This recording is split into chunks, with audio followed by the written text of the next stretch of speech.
இப்போ நல்லா சூடாயிடுச்சு. நான் கோதுமையை போடுவேன்.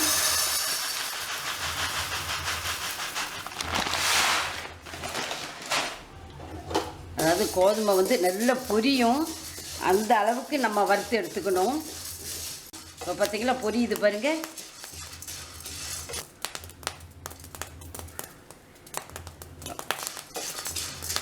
இந்த அளவுக்கு நம்ம வறுத்துக்கணும். நல்ல வாசமாகவும் இருக்கும்.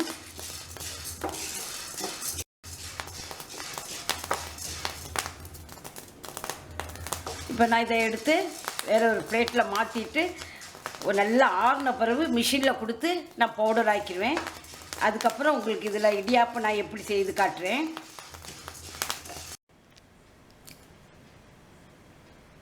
இப்போ நான் கோதுமையை வந்து வறுத்து மிஷினில் கொடுத்து திரித்து வந்திருக்கேன். இதை நான் இப்போ உங்களுக்கு இடியாப்பம் எப்படி செய்யலான்னு காட்டுறேன்.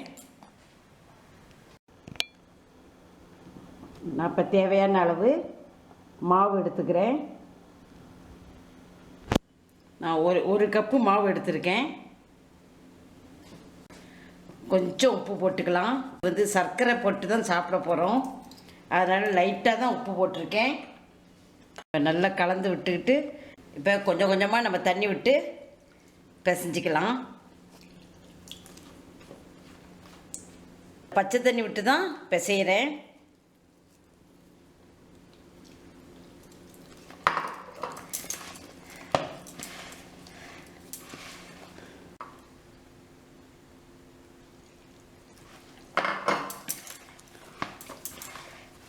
இப்போ நான் இதை பிசைஞ்சு வச்சுருக்கேன். இப்போ நம்ம இடியாப்பம் அச்சில் வச்சு புளிஞ்சிக்கலாம்.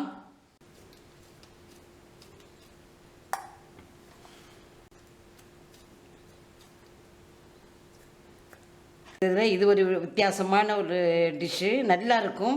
சர்க்கரை நோயாளிகளுக்கெல்லாம் இதை சாப்பிடலாம்.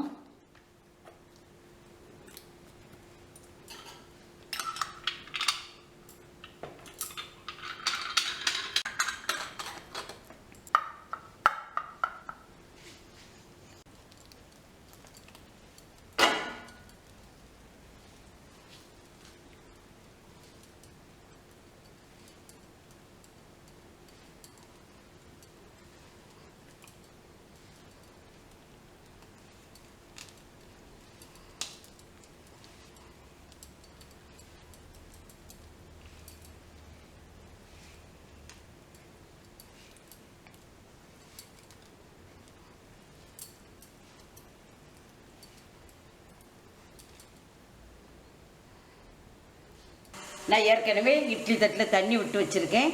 தண்ணி இப்போ நல்லா கொதிக்க ஆரம்பிச்சிருச்சு. நம்ம இதை வச்சு வேக வச்சு எடுத்துருவோம். ஏற்கனவே இது வறுத்த மாவுனால சீக்கிரம் வெந்துடும்.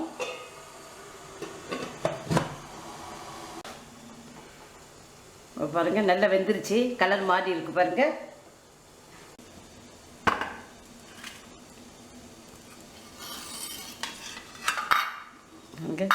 அழகாக வந்துருச்சு.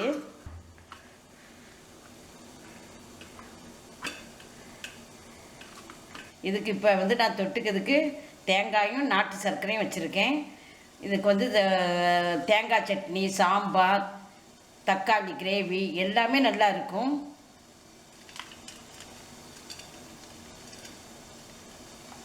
இப்படி மேலே தேங்காவை இப்படியே தூவிக்கலாம். இப்போ நாட்டு சர்க்கரையும் இப்படியே மேலே தூவிக்கலாம்.